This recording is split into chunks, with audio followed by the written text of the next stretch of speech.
Welcome everyone, welcome to JRS Mantra. I am Rajnish. आज हम लोग mode of failure of tension member का second part को देखने जा रहे हैं। जो सेकंड पार्ट है वो नेट सेक्शन रप्चर है। चलो ठीक है। परंपरा के अनुसार पहले 5 मिनट रिवीजन, पिछले क्लास में जो होमवर्क दिए थे उसका solution, then we will move to the next topic. ठीक है। देखो, अगर हम लोग बात करते हैं टेंशन मेंबर का, तो पहले तो ये समझो कि ये मेंबर्स वगैरह कहाँ से आया। तो कोई ट्रस होगा, कोई ब्रिज होगा, उस वो वहां पे I section, channel section, angle section use हुआ होगा। वो सब सेक्शन में टेंसाइल फोर्स लग रहा होगा। अगर मेंबर में टेंसाइल फोर्स लग रहा होता है और इस टेंसाइल फोर्स के कारण मेंबर कैसा होगा, इलोंग्रेट होगा, then this member is called tension member.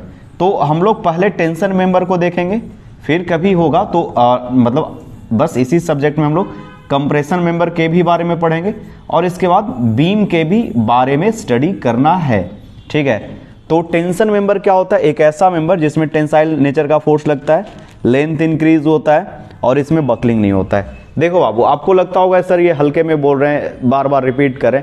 Questions यहीं से आएंगे आपसे। ठीक है, कि पूछेगा कि टेंशन मेंबर किसको कहते हैं, तो वहां पे आप बातों को जब सुने रहोगे कि एक ऐसा मेंबर जिसमें टेंसाइल नेचर का फोर्स लगता है, उसमें इलोंग्रेशन होता है, जिसमें बकलिंग नहीं होता है, उस तरह के मेंबर को टेंशन मेंबर बोलते हैं।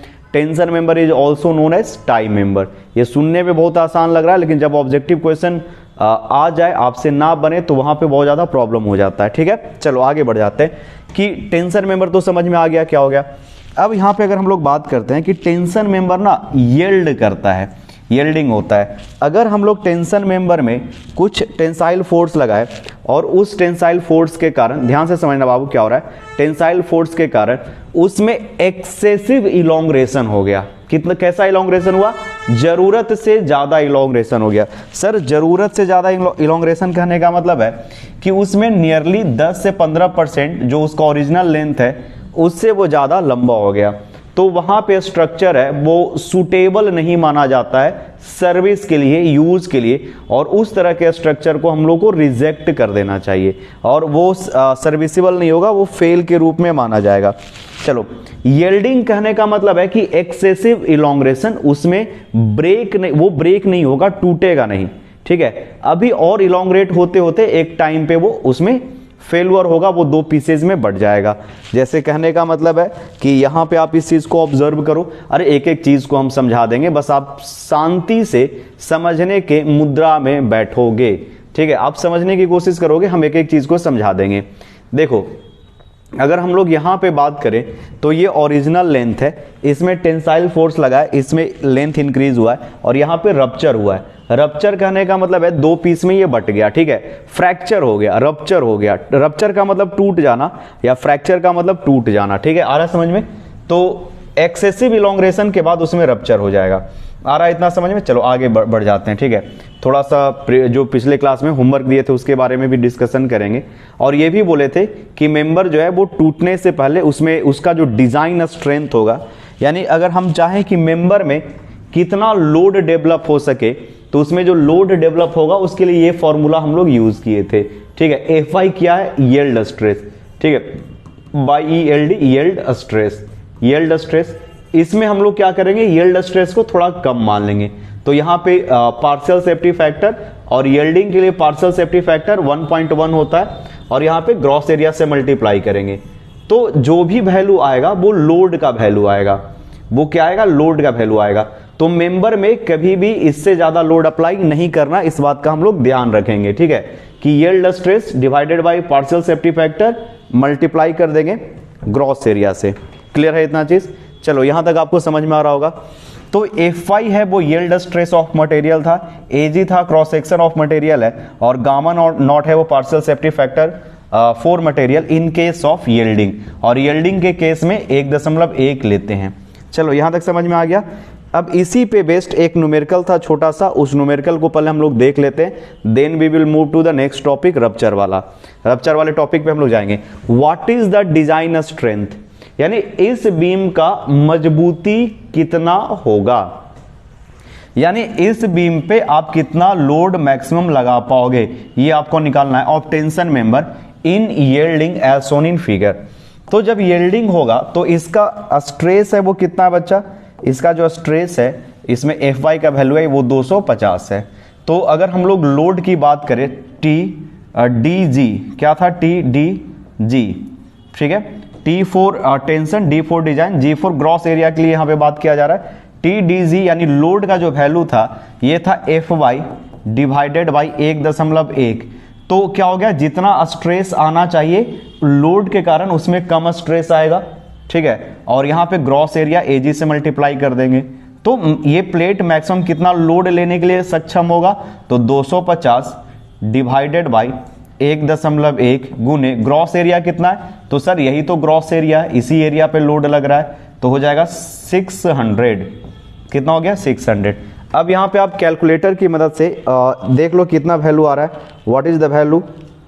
तो सर 250 गुने 600 डिवाइडेड बाई 1.1, ये जो वैल्यू आ रहा है ये 100 कितना आ रहा है किलो न्यूटन में, या न्यूटन में लिख सकते हो 136.36 इंटू 10⁻³ न्यूटन, या ऐसे कुछ वैल्यू आया 136,363.636 न्यूटन। ये देखो इतना आंसर आ रहा है क्या, अगर इतना आ रहा है तो ठीक है। चलो बच्चा, मतलब इतना लोड तक लगाओगे ना तो मेंबर फेल नहीं होगा। आ रहा है इतना बात समझ में। तो ये हो गया डिजाइन लोड। अब हम लोग मूव करते हैं नेक्स्ट टॉपिक पे। इसको आप हो गया होगा। तो नेक्स्ट टॉपिक है, यहाँ पे नेक्स्ट टॉपिक है net section rupture. Next topic है नेट सेक्शन रप्चर। यील्डिंग तो होगा, यील्डिंग में भी मटेरियल फेल हो सकता है। देखो हम क्या बोल रहे हैं कि member can fail in yielding as well as member can fail in net section rupture. Sir ये नेट सेक्शन रप्चर क्या होता है, पहले थोड़ा सा दिखा दीजिए फिगर में, उसके बाद फिर हम लोग टॉपिक पे आते हैं। देखो नेट सेक्शन रप्चर है कि जब बोल्ट होल रहेगा, जैसे यहां पे मेंबर में देखो इसको बोल्ट वगैरह से कनेक्ट किया गया है, तो जहां पे वोल्ट का कनेक्शन होगा यानी जहां पे वोल्ट का हम लोग होल करेंगे वहां पे मटेरियल का मजबूती है वो घट जाएगा। समझा क्या बोल रहे हैं। जैसे आप यहां पे देखो, ये चीज को समझना, नेट सेक्शन रप्चर में इस चीज को देखो। देखो हम लोग क्या किए हैं कि यहां पे प्लेट में होल कर दिए।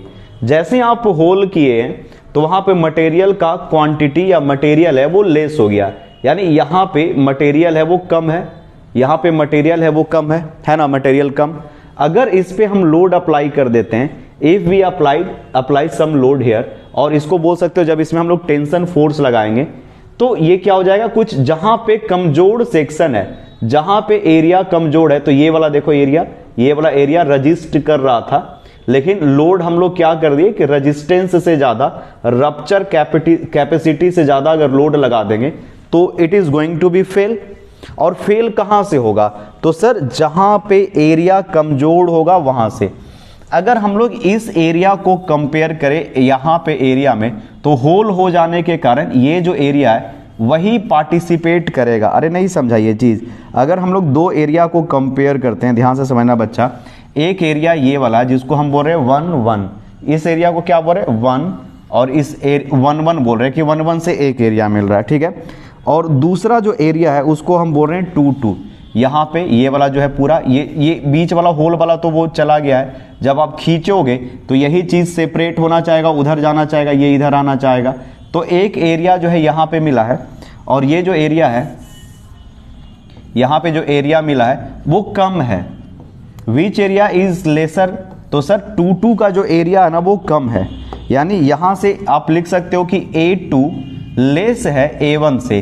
A1 पे के पास एरिया ज्यादा है, मटेरियल ज्यादा है, तो ये सेफ रहेगा, यहां से नहीं टूटेगा, टूटेगा रप्चर होगा, ब्रेक होगा जहां पे मटेरियल कम है। तो होल के कारण नेट एरिया आता है। जैसे एक बोले ग्रॉस एरिया और दूसरा हम क्या बोल रहे नेट एरिया। जरा समझाइए तो सर नेट एरिया वाला कॉन्सेप्ट बढ़िया से जब दिखा के। तो देखो कुछ चीज है, पहले हम लोग उस चीज को, सेकंड वाला पार्ट को दिखाने से पहले हम कुछ बेसिक जानेंगे। देखो यहां पे मेरा ये एम होता है कि आपको एक बेसिक लेवल से एडवांस लेवल तक लेके जाए। हम मान के ये चलें कि जब आप ये स्टील डिजाइन पढ़ रहे हो तो आपको इसके पीछे का कुछ भी बैकग्राउंड नहीं पता है, you have zero idea about the design of steel structure. हम ये मान के शुरू करते हैं कि आपको कुछ भी नहीं पता, जीरो आइडिया है, शुरू से शुरू करते हैं, सब कुछ शुरू से शुरू करते हैं, ठीक है। तो देखना, अब यहां पे हम बात कर रहे हैं नेट एरिया का कि सर ग्रॉस एरिया, ये वाला जो एरिया है बच्चा क्या है, ग्रॉस एरिया है। ग्रॉस का मतलब पूरा पूरा एरिया, नेट का एरिया का मतलब समझना क्या बोल रहे हैं, कुछ एरिया है जो डिडक्ट कर दिया जाएगा, ये तो सब पिछला वाला है। ये देखो यहां पे क्या हुआ है, होल हुआ है, इसको बोलेंगे बोल्ट होल या hole of hole for bolt, या बोल्ट बोल देते, bolt BOLT, bolt hole, hole यानी बोल्ट को कसने के लिए प्लेट में हम होल किए हैं। अच्छा बच्चा, इसका जो विड्थ है ये वाला जो है, इसको हम बोल रहे हैं बी, इसको क्या बोल रहे हैं बी, बी जो है इसका विड्थ है, और टी है वो, जैसे ये वाला लेंथ है, ये इसको हम बोल रहे हैं लेंथ, तो लेंथ से हम लोग को मतलब नहीं है, I have no relation with length, length से यहाँ पे हम लोग कोई मतलब नहीं रखेंगे। ये बी जो है वो विड्थ है, ये क्या है, यहां से यहां तक बी विड्थ है, इसको आप लिखोगे, बताएंगे उस समय आप लोग इसको शुरू करना। बी है वो विड्थ है, इसको हम बोल रहे हैं बी, और इसका जो ये थिकनेस है ना, ये ड्रॉ करोगे आप लोग भी, कॉपी में ड्रॉ करोगे, ये थिकनेस है वो टी है। अगर बीच में होल नहीं होता तो इसका जो एरिया होता क्या होता बच्चा, तो सर इसका जो एरिया होता बी गुने टी होता पूरा वाला, लेकिन होल के कारण यहां पे इसका जो डायमीटर है, बोल्ट होल का डायमीटर है वो D0 है, D0 है वो क्या है, diameter, diameter of bolt hole. जो प्लेट में होल किए हैं ये बोल्ट के होल से थोड़ा ज्यादा होगा, जैसे यहां पे लिखे हैं कि डायमीटर ऑफ बोल्ट होल, ये डायमीटर होगा, यानी यहां से यहां तक का जो डिस्टेंस है वो D0 हम बोल रहे हैं, D0 बोल रहे हैं, ठीक है, D0 बोल दिए। आ रहा है इतना बात समझ में। तो ये जो डिस्टेंस है ये D0 हो गया, ये वाला जो डिस्टेंस है, ये वाला डिस्टेंस D0 हो गया। तो इसका नेट एरिया हम लोग ऐसे लिख सकते हैं, नेट एरिया, नेट एरिया, और इसको हम लिखते हैं AN, AN है वो नेट एरिया है, तो AN का वैल्यू होगा कुछ ऐसा लिख दे, लंबाई जो है यहां पे वो हो जाएगा B माइनस D0 और गुने लंबाई गुने चौड़ाई, चौड़ाई कितना है, थिकनेस T हो जाएगा, B minus D0 into T, ये वाला जो है नेट एरिया बचा है, ये वाला एरिया, ये वाला जो एरिया है वो नेट एरिया, ये वाला एरिया, यही वाला एरिया तो टूटेगा, यही वाला एरिया टूट जाएगा, वो वाला पार्टिसिपेट ही नहीं करने जा रहा है, वो पार्टिसिपेट नहीं करेगा।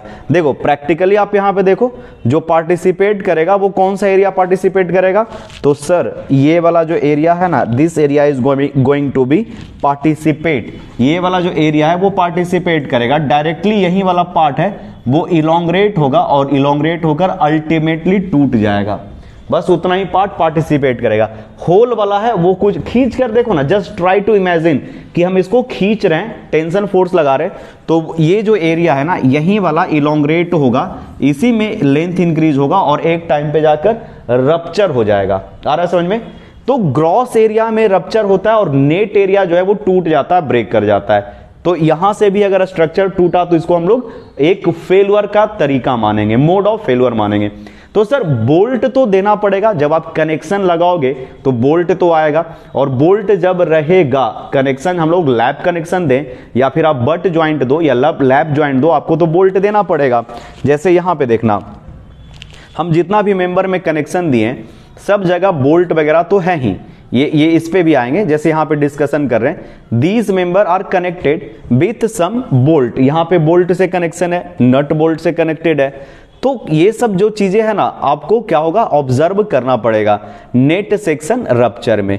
चलो हम आ जाते हैं यहां पे। अब हम लोग जो है ये जो नेट सेक्शन रप्चर है इसके बारे में थोड़ा सा और बेसिक चीज को जान रहे हैं, mode of failure of tension member. अभी हेडिंग मत देना, नेट सेक्शन रप्चर हेडिंग मत देना, अभी सर सिर्फ बेसिक चीजों को बता रहे हैं। सर और बेसिक पढ़ाइएगा क्या? हाँ, बेसिक बताना बहुत जरूरी है, कुछ ऐसी चीजें जो सिलेबस में होना चाहिए और सिलेबस में मेंशन नहीं किया है, इसके बिना क्या ही पढ़ोगे।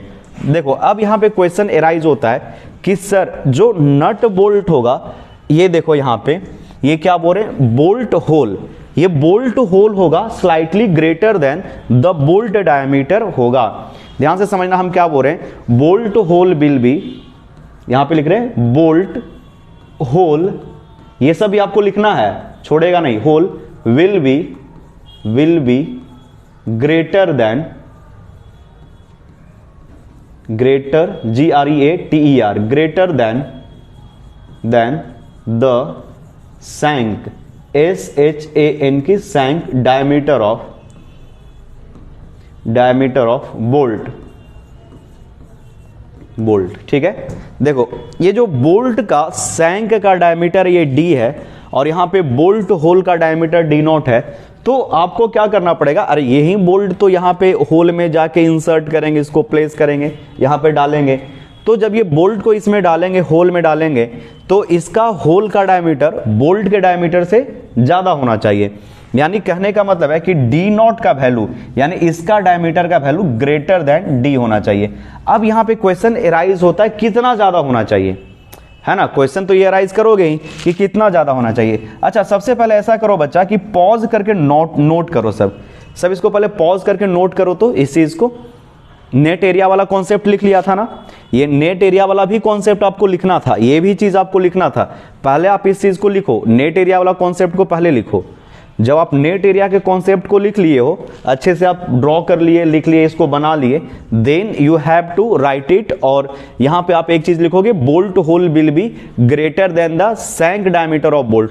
बोल्ट का ये सैंक है, ये थ्रेड कहलाता है, ये नट है, नट कसाएगा, ठीक है, कसने का काम करेंगे। चलो लिख लिया, बहुत अच्छे, यहां पे लिख लिया होगा। अब क्वेश्चन ये एराइज होता है, आप ये क्वेश्चन पूछोगे कि सर ये जो बोल्ट है, ध्यान से देखना, ये बोल्ट का अगर डायमीटर है, यहां पे हम बोल रहे हैं, लिख रहे हैं बोल्ट का डायमीटर, और यहां पे लिख रहे हैं होल का डायमीटर। ठीक है, ये लिखते जाते हैं, फिर आप लोग समझते जाना। अगर इसका डायमीटर 12 हुआ, क्या बोल रहे बाबू, अगर बोल्ट का डायमीटर 12 होगा तो होल का डायमीटर 13 मिलीमीटर लेना पड़ेगा। सर ये याद रखेंगे क्या? हाँ, आपको you have to remember it, और जो बोलेंगे वो तो जरूरी याद रखना है। ठीक है, अगर इसका डायमीटर 14 mm हुआ तो इसका डायमीटर आपको 15 mm लेना पड़ेगा। अगर किसका डायमीटर, बोल्ट का डायमीटर 14 mm है तो होल है उससे 1 मिलीमीटर ज्यादा बड़ा करना पड़ेगा। अगर हम 16 mm डायमीटर लेते हैं बोल्ट का तो आपको 18 मिलीमीटर डायमीटर लेना होगा होल का। सर ये तो 2 मिलीमीटर बढ़ा दिए। हाँ, ये रूल है, ये IS कोड का प्रोविजन है, वो गाइड करेगा, आपको बताएगा कि you have to take it. Clear हो गया बच्चा? बहुत अच्छे। सर 12 के बाद 14, 14 के बाद 16, क्या बीच में 13 और 15 mm का बोल्ट नहीं होता है? तो नहीं बाबू, नहीं होता है। ठीक है, मार्केट में 13 mm का अवेलेबल नहीं है, 15 mm का अवेलेबल नहीं है। सर 16 के बाद क्या आता है? 20 आता है क्या? 18? सर तो नहीं बाबू, 18 का बोल्ट, 18 mm का डायमीटर अवेलेबल नहीं। आप जो मांगोगे वो थोड़े मिलेगा आपको। बोल्ट वो, अरे साका लगा बुम बुम का एक पेंसिल आता था, बना दिए कॉपी में, बाहर निकल जाता था। ये तो आप बोल्ट वो खरीद पाओगे ना जो मार्केट में अवेलेबल है, जो कंपनी मैन्युफैक्चर करके देती है। तो कंपनी मैन्युफैक्चर ही नहीं करती है 18 mm का, 12 mm का मैन्युफैक्चर करती है, बनाती है, 14 mm बनाती है, 16 mm, 20 mm का बनाती है। तो 20 mm का जब बनाएगी तो आपको होल का डायमीटर 22 mm करना पड़ेगा। अच्छा, 20 के बाद 22 बनाती है कि 24 बनाती है? सर 24 mm बनाती है, और उस सिचुएशन में आपको 2 मिलीमीटर ज्यादा रखना पड़ेगा। आ रहा है समझ में? 24 के बाद 30, 30 के बाद 36, कुछ इस तरह से बनाया जाता है। तो ये चीज समझ में आया? इसको हम लिखवा देते हैं, पहले आप लिख चुके हो गए ये वाला चीज। ठीक है, इसको इरेज कर देते हैं, ये पूरा हम डिटेल में अच्छे से लिखवा देते हैं। First you have to write down these drawing. आपको पहले ये ड्राइंग को अच्छे से लिख लो, उसके बाद हम लोग आगे बढ़ जाते हैं। ठीक है, देखो यहां पे हम एक टेबल बना के रखें। जिस टेबल में आपको दिख रहा होगा कि हम क्या किए ना, एक टॉपिक ही लिख दिए वो ड्राइंग के बाद कि डायमीटर ऑफ बोल्ट होल। यहाँ पे डायमीटर ऑफ बोल्ट होल की बात किया जा रहा है, तो डायमीटर ऑफ बोल्ट होल यहाँ पे है, अच्छे समझना। अगर नॉमिनल साइज ऑफ बोल्ट, यानी डी का वैल्यू, डी क्या है? नॉमिनल साइज ऑफ बोल्ट, और यहाँ पे डी नॉट का वैल्यू। अच्छा, यहाँ पे याद रखना डी और नॉट का मतलब ये होल जैसा लग रहा है, डी और यहाँ पे होल जैसा लग रहा है, यानी होल का डायमीटर। डी नॉट मतलब होल का डायमीटर। ये छोटा छोटा ट्रिक होता है जो याद रखना है। ठीक है। अब उसके बाद थोड़ा सा कॉपी में आप अच्छे से अरेंज करके लिखोगे। मेरे पास तो फ्रीडम है, बोर्ड बड़ा है इसलिए हम लिखते जा रहे हैं। आप इसको पहले टॉपिक को लिखो यहाँ पे, और यहाँ पे देखना जो अभी आपको समझाए थे कि अगर बोल्ट जो होगा उसका साइज 12 मिलीमीटर वाला होगा तो होल 13 मिलीमीटर। अगर 14 मिलीमीटर का बोल्ट का डायमीटर होगा तो उसका होल जो बनाएंगे प्लेट में 15 मिलीमीटर का, ठीक है। अगर यहाँ पे 16 mm का है तो आप कितना बनाओगे 18 mm। अगर यहाँ पे 20 mm है तो आप कितना बनाओगे 22 mm। देखो 16 का 18, 16 के बाद 20 आ गया। चलो यहां तक लिख लिया होगा। आप लिखो, पॉज करके लिखो, जैसे भी मौका देंगे पूरा लिखने का, कोई दिक्कत नहीं है। कॉपी में अच्छे से इसको लिख लेना, ठीक है। 22 mm का जब रहेगा, अच्छा सॉरी यहां पे हम 20 के बाद 24 कर दिए थे, 22 mm का आता है वो, डेट्स वाई माई मिस्टेक। उसको आप ध्यान से मेरा निकल गया था, ठीक है। यहां पे 24 रहेगा तो 26, 30 रहेगा तो 33। हाँ बीच में 24 से 30 के बीच में नहीं आता है, ठीक है। डायरेक्ट 24 के बाद 30 आता है, और यहां पे फिर 36, ठीक है बच्चा। 36 का 39, ये हो गया लगभग size of the bolt and the hole. ये बोल्ट का साइज है। अगर बोल्ट का साइज है वो 16 mm है तो आप होल का साइज रखोगे 18 mm, ठीक है। चलो आप इतना लिख चुके होगे। थोड़ा सा हम इसको ऐसा करते हैं, छोटा कर देते हैं, जिससे चीजें जो है वो आपको थोड़ा आसानी से दिखाई दे। चलो ये लिख लिया होगा, ठीक है। अच्छा अगर कहीं पे लिखा हुआ है तो what is the meaning of, ध्यान से समझना, what is the meaning of, यहां पे लिख रहे हैं what is the meaning of M16। अगर M16 लिखा हुआ है तो इसका मीनिंग क्या निकलेगा? What is the meaning of M16? M16 का मतलब क्या होता है? देखो यहां पे M का मतलब होता है अनफिनिश्ड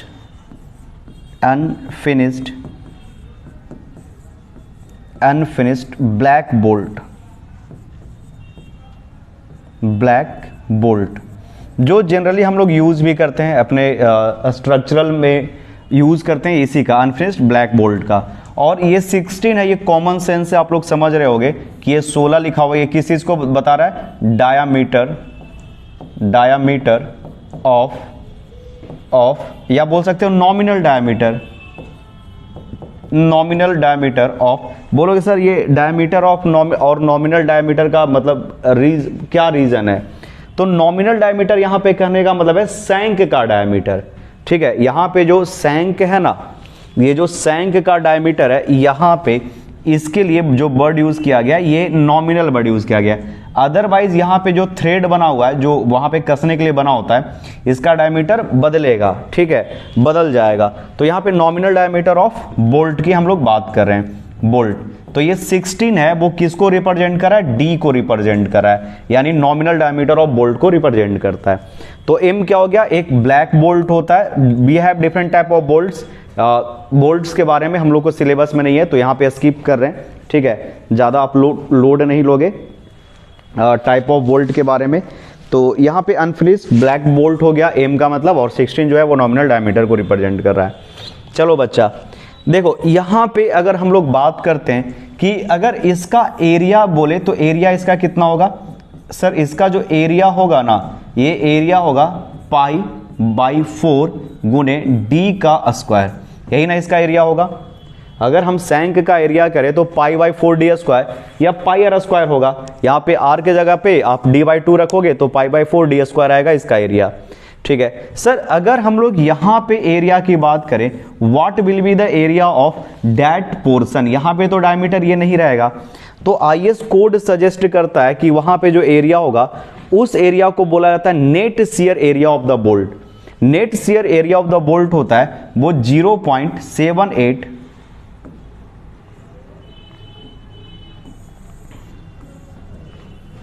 कहां गया, चलो यहां पे लिख देते हैं 0.78 गुने π/4 डी का स्क्वायर होता है, क्योंकि वहां पे डायमीटर वेरी कर रहा है, ठीक है। तो ये net shear area of the bolt भी कहलाता है। चलो इसको जल्दी से लिख लो जल्दी से इसको, ठीक है। इस तरह से आप लिख सकते हो यहाँ पे नेट एरिया, या फिर बोल सकते हैं area of the shank, area of the shank of bolt, area of the shank of bolt, ये सैंक है, area of the shank of bolt ये हो जाएगा pi by four D square, ठीक है। और यहां पे अगर हम लोग बात करते हैं area of the root, area at the root of bolt, इसका जो वैल्यू होगा ये होगा 0.78 पाई बाई 4 डी का स्क्वायर। और इसी चीज को हम लोग यहाँ पे इसको net shear area of the bolt भी कहते हैं। क्यों नेट शियर एरिया होता है इसका भी हम लोग डिस्कशन करेंगे, अगर टॉपिक कहीं पे आया तो जरूर इसको हम लोग डिस्कशन करेंगे कि यही वाला नेट एरिया बचता है फॉर द शियर। जब हम लोग नट वहाँ पे कस देते हैं ना, तो शियर के लिए जो एरिया बचता है वो इतने के बराबर नहीं होता है, सहने के लिए, रोकने के लिए वो थोड़ा सा कम होता है। तो 0.78 into pi by 4 D square होता है। या आप लिख सकते हो कि रूट के पास जो एरिया होता है वो सैंक के एरिया का 0.78 टाइम्स होता है। ये सब आप क्यों लिखवा रहे हैं सर? क्योंकि ये सब एसएससी जेईई में यही छोटा छोटा चीज पूछेगा कि बोल्ट में जो रूट होता है ये यही वाला रूट है, इसको क्या बोल रहे हैं? रूट, ROOT रूट, और ये वाला क्या कहलाता है? सैंक, ठीक है। चलो लिखो जल्दी से इसको। तो ये सब छोटा छोटा चीज है जो आपको उम्मीद है समझ में आया होगा। और यहाँ पे हम लोग नेट एरिया वाला कॉन्सेप्ट तो लगता है देख ही चुके हैं, थोड़ा सा और देखेंगे। यहाँ पे ये एरिया वाला काम हो चुका था, आई थिंक सो, ठीक है। और क्या बता देना चाहिए आपको इस लेक्चर में जिससे आपका थोड़ा सा काम आसान हो जाए? थोड़ा सा और हमको बता ही देना चाहिए, ठीक है। जैसे यहाँ पे बोलते हैं, ये चीज़ तो आपको समझ में आ रहा होगा इतना, ठीक है छोटू। अगर हम आपसे पूछते हैं कि मान लो कि यहाँ पे एक इस तरह से बोल्ट है, ठीक है, सॉरी प्लेट है, एक इस तरह का प्लेट है, ये प्लेट है ऐसा। क्वेश्चन एक छोटा सा आप करना, एक छोटा सा क्वेश्चन है जो हम करवाने जा रहे हैं, एक छोटा सा क्वेश्चन आप लोग करोगे।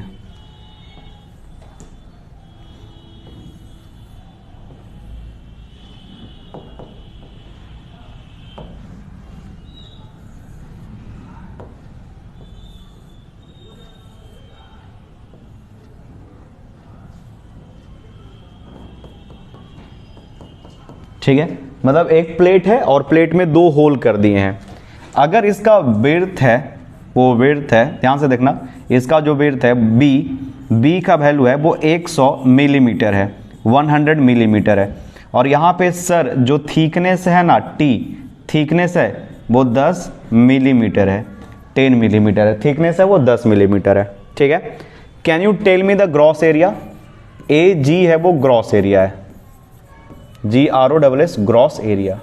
Can you tell me the gross area? तो हाँ सर ये तो आसान है, हम लोग आसानी से इसको निकाल पाएंगे। तो ग्रॉस एरिया जो होगा वो 100 गुने 10 हो जाएगा, यानी इसका वैल्यू 1000 मिलीमीटर का स्क्वायर होने जा रहा है, 1000 मिलीमीटर का स्क्वायर होने जा रहा है, ये वाला ग्रॉस एरिया है। Can you tell me the net area? आप नेट एरिया बता पाओगे? नेट एरिया कितना होगा?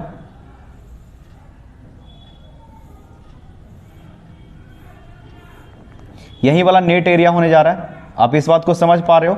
ये जो एरिया होगा वो वाला नेट एरिया होगा, ये नेट एरिया होगा। आप खुद से कैलकुलेट करो, और यहाँ पे हम भी कैलकुलेट करते हैं कि जब इसको बीच में काटेंगे, जैसे हम यहाँ पे, आप ड्रॉ करने का मन करेगा तो आप ड्रॉ भी कर सकते हो ये सब चीज थोड़ा सा टाइम लेकर, it will take some time, but इससे क्या होगा ना, आपका नोट्स बहुत अच्छा बनेगा, ठीक है। ये एक नोट्स जो प्रिपेयर होगा वो बहुत ही अच्छा नोट्स प्रिपेयर होगा। और हम चाहते हैं कि हर एक स्टूडेंट का ना नोट्स अच्छा हो, ठीक है, नोट्स अच्छा होना चाहिए। तो अगर इसका जो यहां से यहां तक का डायमेंशन है वो 100 मिलीमीटर है, वो 100 मिलीमीटर है, जैसा कि जो यही चीज को यहां पे बना दिए, तो नेट एरिया ये वाला रहेगा। फिर थोड़ा सा बचा हुआ पार्ट है ये, यहां से यहां तक वो वाला रहेगा, फिर ये वाला पार्ट रहेगा, यही वाला नेट एरिया में पार्टिसिपेट करेगा ना। तो इसमें नेट एरिया आप कैसे निकालोगे? नेट एरिया निकालने का तरीका यह है कि सर आपको क्या करना है, पहले तो आप होल का डायमीटर बता दो, ऐसे थोड़े निकलेगा। मान लो कि यहाँ पे D0 का वैल्यू है वो यहाँ पे 20 है, 20 है, इसमें भी डी नॉट का वैल्यू है वो 20 है। अब बताओ कितना होगा। तो हम लोग नेट एरिया कैसे निकालेंगे, तो सर यहाँ पे नेट एरिया जो होगा, नेट एरिया होने जा रहा है वो होगा 100 माइनस 20, एक बार इसके लिए घटाना पड़ेगा, 20 इसके लिए घटाना पड़ेगा, तो 2 इंटू 20 कर दिए, लंबाई नेट इतना ही बचा, और गुने चौड़ाई, थिकनेस इसका कितना बचा, तो 10 मिलीमीटर, 10 मिलीमीटर थिकनेस है तो 10 से मल्टीप्लाई कर देंगे, तो क्या होगा 100 माइनस 20 होगा ना, 20 दूना 40, 2 इंटू 20, 20 करना पड़ेगा, माइनस 40 गुने 10, ठीक है, तो कितना हो गया 60 इंटू 10, मतलब 600 mm का स्क्वायर नेट एरिया बचेगा यहां पे। तो यहां तक उम्मीद है समझ में आया होगा। अब क्वेश्चन और कुछ बताइए सर, जो थोड़ा सा डिफिकल्ट हो, जो हम लोग को समझ में ना आए, वो वाला क्वेश्चन बताइए जिसमें समझने में थोड़ा प्रॉब्लम होगा। देखो अगर हम बात करते हैं, आईएस कोड भी थोड़ा सा इन्वॉल्व होगा यहाँ पे नेट एरिया निकालने के लिए। आप लोग लिखना यहाँ पे कैलकुलेशन ऑफ नेट एरिया, ठीक है, यहाँ पे कहाँ चला गया, हाँ कैलकुलेशन ऑफ नेट एरिया, एक छोटा सा यहाँ पे टॉपिक लिखना, कैलकुलेशन ऑफ नेट एरिया, लिखो कैलकुलेशन ऑफ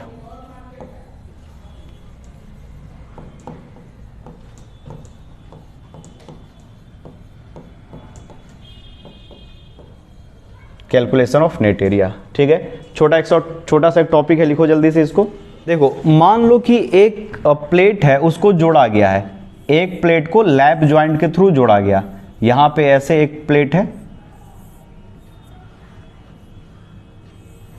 ठीक है, अच्छे से समझना, हम कोशिश करेंगे आपको बढ़िया से समझा देने का, ठीक है, कोई दिक्कत होगा तो नहीं होना चाहिए कोई दिक्कत।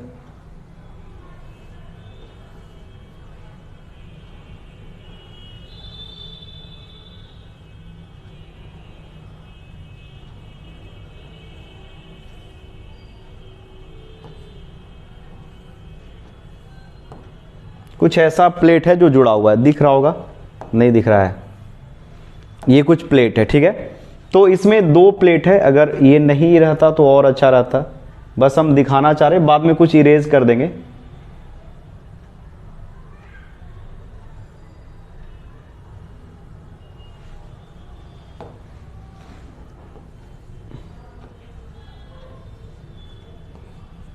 देखो इसमें ना 2 प्लेट है और ये 2 प्लेट एक दूसरे से जुड़ा हुआ है, इस ज्वाइंट को हम लोग क्या बोलेंगे, लैप ज्वाइंट बोलेंगे। अगर इसमें हम बात करते हैं कि कुछ ऐसा जुड़ा हुआ है, इसमें जो बोल्टेड कनेक्शन है ना वो कुछ इस तरह से है, ठीक है, कुछ ऐसा बोल्ट दिया गया है। नहीं समझ में आया सर आप क्या बोलना चाह रहे हैं, नहीं समझ में आया, समझाते हैं फिर से। अगर आप इसको टॉप से देखोगे ना, तो टॉप से देखने पे आपको कुछ ऐसा दिखाई देगा, एक प्लेट यहां पे है,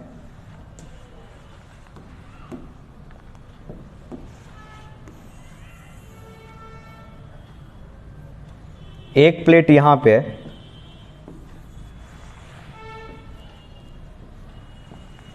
और जस्ट इसके नीचे एक और प्लेट है,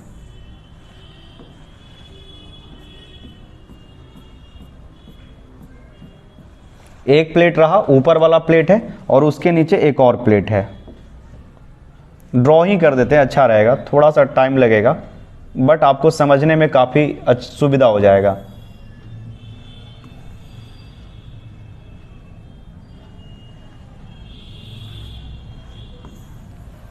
थोड़ा ड्राइंग भी देख लो अच्छे से, तुम लोग तो अब तक फॉरवर्ड करके बढ़ा भी दिया होगा, ठीक है।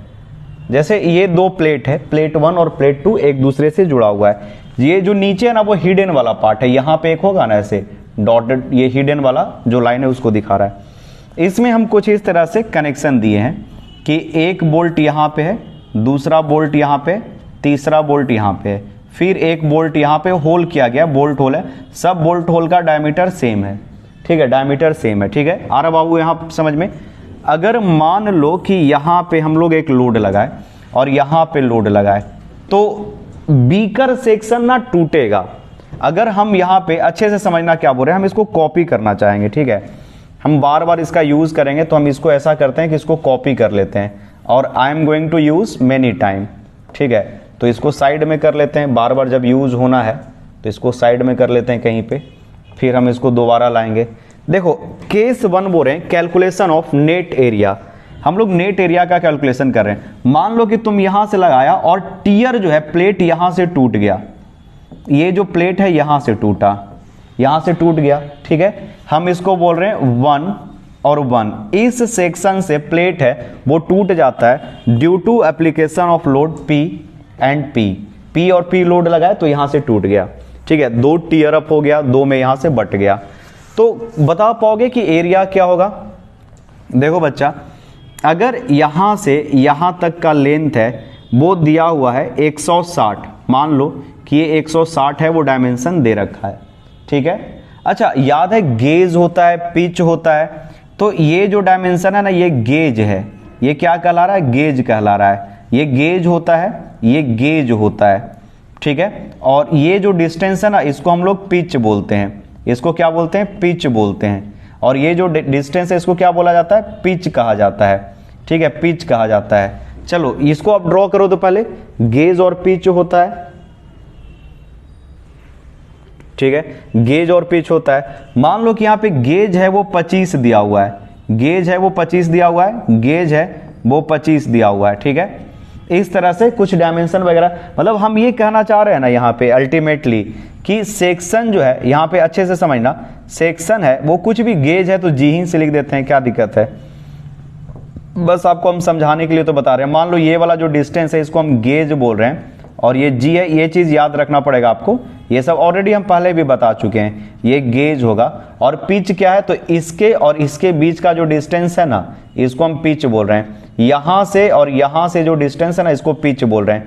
ये जो डिस्टेंस है इस डिस्टेंस को हम क्या बोल रहे हैं? पिच बोल रहे हैं। P for pitch, PITCH pitch, और गेज GAUGE गेज। आ रहा है समझ में? गेज। तो मेरा बोलने का मतलब है कि सेक्शन जो है यहां से भी टूट सकता है, मेंबर यहां से भी टूट सकता है, और इसमें डायमीटर वगैरह घटा के कर दोगे, ठीक है। जैसे मान लो कि D के जगह पे, D के यहाँ सॉरी 160 के जगह पे इसका जो डायमीटर है वो B रहता, तो यहां पे नेट एरिया, या बोल सकते हो कि जो फेल होने वाला एरिया है, नेट एरिया कितना हो जाता? तो नेट एरिया एज पर 1 अगर 1 से हम नेट एरिया देखें तो नेट एरिया एज पर 1 हो जाएगा। कितना हो जाएगा? तो सर B में से आप 3D0 को घटा दो, B माइनस 3D0 इसको घटा दो और इसके थिकनेस से मल्टीप्लाई कर दो, इसका कहीं ना कहीं थिकनेस होगा, तो यहां से आपको नेट एरिया मिल जाएगा। आ रहा है इतना बात समझ में? चलो आप इसको ड्रॉ कर लो। ये केस 1 है, इसको क्या बोल रहे हैं? केस 1, ये केस 1 है। अच्छा हम तो भगवान नहीं है, हमको नहीं पता है कि 1 से ही फेल होगा। क्या ऐसा हो सकता है कि ये 2 से फेल कर जाए? लिखो केस 2 में लिखना, 2 से फेल कर जाए, केस 2 उसको लिख चुके होगे, तो अब आ जाओ केस 2 पे आ जाओ, केस 2 पे आ जाओ। हो सकता है कि मेंबर है वो यहां से फेल कर जाए, यहां से टूट जाए, यहां से जब टूटेगा तो इसको हम बोल रहे हैं 2 ठीक है। तो यहां पे लिखना नेट सेक्शन एरिया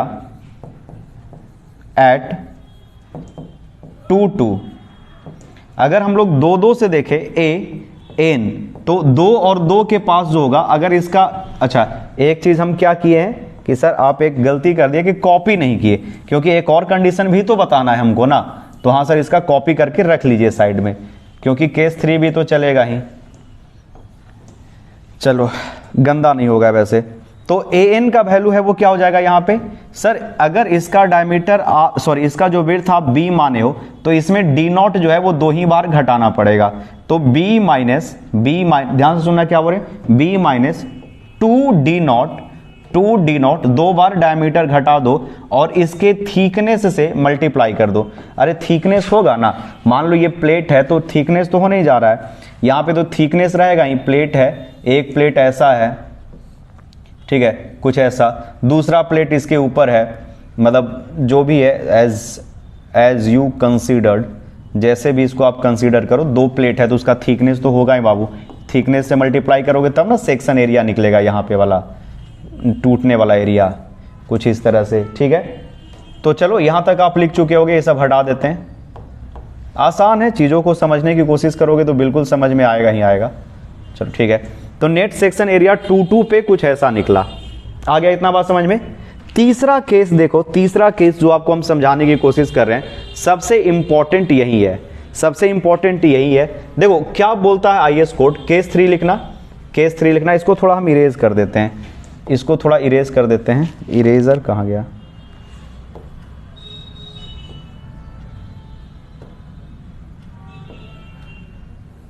ठीक है, इरेज कर दिए। देखो आईएस कोड क्या बोलता है कि हो सकता है कि ये टूटे ना, वो जिगजैग पैटर्न में टूटे। मतलब प्लेट टूटे तो कैसा टूटे? जिगजैग पैटर्न में टूटे। मतलब प्लेट जो ब्रेक करे वो कुछ ऐसा ब्रेक कर जाए। तो क्या होगा, मान लो यहां से आया, यहां से आया, ये ऐसे ऐसे, इसको हम 1 बोल रहे हैं, 1 बोले, यहां पे भी 1 बोले, और ये इधर चला गया। ठीक है, इसको बोल रहे हैं 2, और उसके बाद इधर से फेल हुआ, उसके बाद इधर से फेल हुआ, फिर ये नीचे चला आया। यानी प्लेट जो है वो ऐसे भी तो टूट सकता है। मतलब हमको नहीं पता है, ये पॉसिबिलिटीज की बात कर रहे हैं कि इस तरह से भी टूट सकता है। 1 2 2 1, यानी 1 से फेल हुआ, 1 पे आया, फिर 1 पे आया, मतलब प्लेट ऐसे टूटा। यहां पे 1 है, फिर उसके बाद 1, यहां पे देखो बच्चा, यहां पे 1 है, फिर ये 1 है, तो 1 से 1, फिर 1 से 2 गया, 2 से गया, 2 से फिर 2 आया, फिर 2 आया, 2 से फिर 1 पे आया, इसको 1 बोल रहे हैं, फिर 1 पे आया, फिर यहां पे आया, यहां पे भी 1 है, यहां पे भी 1 है, तो 1 आया। समझ में क्या बोल रहे हैं? नहीं सर ये क्या बोल दिया, 1 2 2 1 1, नहीं समझ में आया। चलो नहीं समझ में आया, फिर से हम समझाने की कोशिश कर रहे हैं। अच्छा ये तो आप समझ सकते हो कि टूटेगा, वो हमको नहीं पता है किस फॉर्मेट में टूटेगा, तो हम यहाँ पे एज्यूम किए हैं। हम ऐसा एज्यूम किए, ध्यान से देखना, कि यहाँ पे 3 बोल्ट है, यहाँ पे 2 बोल्ट है, तो मेंबर जो टूटा ना वो कुछ ऐसे टूट गया। ध्यान से देखना, यहां से आया ये, उसके बाद ये गया, फिर ये नीचे आया, फिर ये नीचे आया, फिर ऐसा आया। सर पॉसिबिलिटी तो ऐसे भी तो हो सकता है कि यहां से इधर जाए, फिर यहां, तो हाँ सब हम लोग केस को देखेंगे। We are going to study about the all the cases. फिलहाल इस केस का बात करते हैं, ठीक है। मान लो कि मेंबर है वो यहां से यहां पे आया, फिर इधर से ऐसे टूटा, फिर इधर से इधर टूटा, फिर यहां पे गया, फिर नीचे होके प्लेट ऐसे टूट गया। तो यहां पे 1 रहा, थोड़ा सा इसको इरेज कर देते हैं, इसको भी थोड़ा इरेज कर देते हैं, कलर बदल देते हैं, और कलर हम चूज कर लेते हैं कुछ अलग, जिससे 1 2 1 2 नजर आए। ये 1 है पोजीशन, यहां पे पोजीशन 1 है, क्योंकि 1 1 वाला सेक्शन जा रहा है। यहां पे पोजीशन 2 है, यहां पे पोजीशन 2 है, यहां से फिर 1 आ गया, फिर यहां पे आए तो 1 आ गया, क्योंकि ये 1 1 वाला कंडीशन चलते आ रहा है। ठीक है बच्चा, तो नेट सेक्शन एरिया, नेट क्या बोल रहे हैं, section area, section area, area at क्या बोल रहे हैं बाबू, 1 1 2 2 1 1 1 1 2 2 1 1, मतलब यहां से आया ये, फिर गया ये, फिर प्लेट इधर, फिर प्लेट इधर, और यहां पे टूट गया। आ रहा है समझ में इतना? तो इसके लिए कुछ बताइए, तो इसके लिए प्रोविजन क्या है, ध्यान से समझना। इसके लिए आईएस कोड क्या प्रोविजन डाला है कि सबसे पहले तो आपको गेज को देखना पड़ेगा। तो यहां से यहां तक गेज है, ये गेज है, ये गेज है बाबू, जी बोल रहे हैं, और यहां से यहां तक एक और गेज है। अच्छा ये G1 हो सकता है और ये G2 हो सकता है, गेज का वैल्यू बदल सकते हो आप लोग, G1 G2 कर सकते हो, ठीक है ये चीज। अच्छा इसके अलावा आपको पिच दिख रहा है क्या, तो बोलोगे हाँ सर पिच भी हमको दिख रहा है, पिच भी हम लोग देख पा रहे हैं। तो ये जो डिस्टेंस है ना, इसको हम क्या बोल रहे हैं, पिच बोल रहे हैं। दिख रहा होगा आपको, आई थिंक दिख रहा होगा, ये वैल्यू है वो पिच बोल रहे हैं, इसको बोल रहे हैं P1, और यहां से आई थिंक ये पिच जो है वो सेम है, ये डिस्टेंस है वो सेम है, इसके लिए बोल रहे हैं पिच P1 या P, जो भी बोलो ये पिच हो गया। आ रहा है समझ में, पिच और गेज। तो कोड क्या बोलता है, कोड क्या बोलता है, इस ये सब चीजों को देखते रहना, समझते रहना। फिर यहां पे भी आ जाओ, थोड़ा सा यहां पे आओ, और थोड़ा हम इसको डार्कनेस को इंक्रीज कर रहे हैं। देखो कोड क्या बोल रहा है कि अगर ऐसे टूटे, यहां पे गया, यहां पे आया कुछ ऐसे, फिर इधर ब्रेक किया, फिर इधर आया, फिर इधर गया, फिर इस तरफ आया, और ऐसे भी तो प्लेट टूट सकता है, प्लेट के टूटने का चांस ये भी है, ऐसे भी हो सकते हैं। यहां से यहां तक गेज कहलाएगा, एक गेज, फिर दूसरा गेज यहाँ पे मिलेगा, तीसरा गेज यहाँ मिलेगा, चौथा गेज यहाँ पे मिलेगा।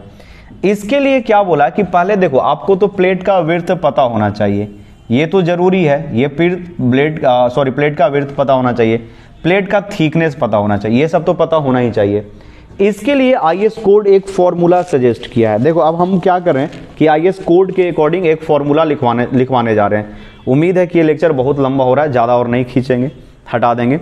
देखो ये आईएस कोड एक फॉर्मूला दिया है कि आपको नेट एरिया जब निकालना है ना, तो you have to use this formula. और ये जो फॉर्मूला लिख रहे हैं वो अपने मन से लिख रहे हैं कि आईएस कोड से लिख रहे हैं?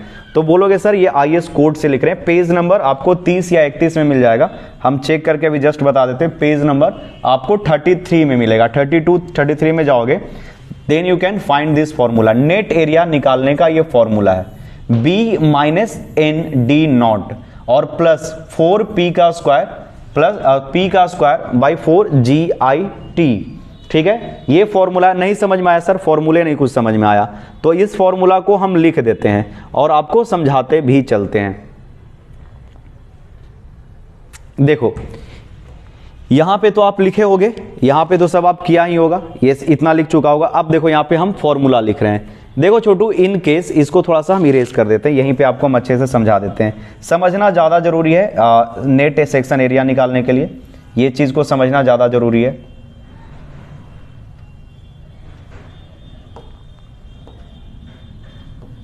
समझते चलो। देखो जब ये कुछ इस तरह से टूटेगा, ब्रेक करेगा, जब ये कुछ ऐसा टूटेगा तो बताओ इस एरिया में कितना वोल्ट इन्वॉल्व है? 1 2 3 4 वोल्ट इन्वॉल्व है। तो इसका अगर विड्थ b है तो आपको क्या करना पड़ेगा? b minus N D nought करना पड़ेगा। n क्या कि पाथ में आने वाला जितना वोल्ट होगा उसको घटाना पड़ेगा। अरे हाँ कि ना? तो बोलोगे हाँ सर, इसमें कौन सा बड़ा बात है? बिल्कुल सही बोले कि अगर ये पाथ 1 1 2 2 1 1 है तो इधर से जब टूटेगा तो इस पाथ में 1 2 3 4 वोल्ट आया तो हमको क्या करना पड़ेगा? b माइनस 4 डी नॉट करना पड़ेगा और इनटू क्या करना पड़ेगा? थिकनेस करना होगा। लेकिन थोड़ा एक्स्ट्रा एरिया ज्यादा आया है क्या? अगर ये वाला एरिया को हम कंपेयर करते हैं, इधर वाला एरिया को कंपेयर करते हैं ये वाले एरिया से, अगर हम यहां ध्यान से देखना क्या बोल रहे हैं, जब हम लोग कंपेयर करते हैं इस एरिया से, देखना इस एरिया से कंपेयर करते हैं, उधर जो जिगजैग गया है उसमें थोड़ा प्लेट का एक्स्ट्रा एरिया आया है क्या? तो हाँ बोलोगे सर आया है। तो इसी के लिए हम जो यूज करने जा रहे हैं वो समेसन। जितना ज्यादा पिच और गेज इन्वॉल्व होगा उतना ज्यादा बढ़ेगा। देखो यहां पे थोड़ा एरिया बढ़ गया, यहां पे थोड़ा एरिया बढ़ गया, यहां पे थोड़ा एरिया बढ़ गया। तो ये जो सिंबल है वो समेसन का है और समेसन का सिंबल ये बोलता है समेसन ऑफ पी का स्क्वायर डिवाइडेड बाई 4GI और I का वैल्यू 1 to n जाएगा। नहीं समझ में आया सर? ये फॉर्मूला तो लिख लो, ये फॉर्मूला लिख लो, नेट एरिया AN का निकालने का फॉर्मूला जब ऐसे चलेगा तो, यानी जिसमें पिच और गेज इन्वॉल्व होगा, then you have to use this formula. देखो यहां पे फिर से हम लिख देते हैं, जब इस सिचुएशन में आएंगे, देखो बच्चा लिख देते हैं, थोड़ा सा और इलाबोरेट करेंगे जिससे चीजें आपको और अच्छे से समझ में आए। देखो यहां पे जब आप फॉर्मूला यूज करोगे, यहां पे AN का फॉर्मूला हो जाएगा, वो हो जाएगा B minus N into D nought. D nought क्या है? Diameter of hole plus summation of, अरे याद है क्या होता है? 1G 2G 3G, अभी कौन सा हम लोग यूज कर रहे हैं? 4G। 5G भी अवेलेबल है क्या? तो हाँ सर 5G भी अवेलेबल है। तो ये 4GI लिखना और I का वैल्यू बदलेगा और PI का स्क्वायर, ये डिवाइड करके आपको करना है और इनटू थिकनेस से आपको मल्टीप्लाई करना है। ठीक है, तो B minus N D plus summation of, ये सिग्मा का साइन है, सिग्मा का साइन है, this is the sign of sigma और I का वैल्यू 1 to n जाएगा। सर इस केस में क्या करेंगे? ध्यान से देखना, यहां पे आपको क्या करना है, यहां पे आपको क्या करना है कि ऐसे लिखोगे, in this for this particular case B minus N के जगह पे 1 2 3 4 वोल्ट हो गया तो 4 डी नॉट लिखेंगे प्लस P नॉट। देखो एक तो पिच यहां पे आ गया, यहां पे पिच 1 आया है तो आप क्या लिखोगे? P का स्क्वायर डिवाइडेड बाई 4g1। मान लो ये वाला जो है वो g1 है, अच्छा यहाँ पे g2 है। अच्छा ये दोनों बोल्ट के बीच में p का वैल्यू क्या है, तो 0। अरे इसका और इसका पिच का वैल्यू कितना है, 0। गेज है, गेज है क्या, तो हाँ सर गेज है। यहाँ पे थोड़ा सा हम लिखना चाहेंगे, तो मतलब हम बस ऐसे बताना चाह रहे हैं कि एक पिच यहाँ पे, दूसरा पिच यहाँ पे, ये चीजें ना और धीरे धीरे क्लियर होगा आपका। देखो यहाँ पे थोड़ा सा और सुधारना चाहो तो सुधार सकते हो, थोड़ा जूम करेंगे तो देखो एक बोल्ट यहाँ पे, दूसरा बोल्ट यहाँ पे है, तो ये हो गया G1। थोड़ा और लिखेंगे समझाएंगे, यहाँ पे हो गया G2, ठीक है। यहाँ पे G3 G4 चलेगा, तो यहाँ P1 का square plus 4G1 plus P2 का square plus 4G2 plus P3 का स्क्वायर प्लस 4G3। ये चीज को रिप्रेजेंट करा, ये वाला चीज, ये एक्चुअली में क्या रिप्रेजेंट करा, ये चीज को रिप्रेजेंट कर रहा है। यानी देखो पिच बढ़ाना, नहीं समझ में आया, रुको ना यार, अभी थोड़े खत्म हुआ है।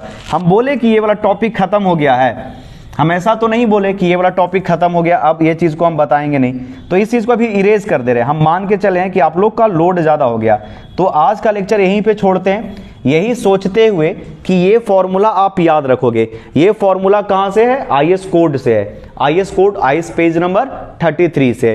इस चीज को अगले क्लास में फिर से एक्सप्लेन करेंगे, because it is going to be थोड़ा सा लेंदी टॉपिक हो गया ये वाला, इसीलिए इसको हम बढ़िया से एक्सप्लेन करना चाहेंगे अगले क्लास में, क्योंकि 5-7 मिनट का और हमको समय दो, इस पे 1-2 न्यूमेरिकल करवा देंगे, आपका काम क्या हो जाएगा, आसान हो जाएगा। ठीक है, तो आज का लेक्चर यहीं पे रखते हैं, मिलते हैं नेक्स्ट वीडियो लेक्चर में।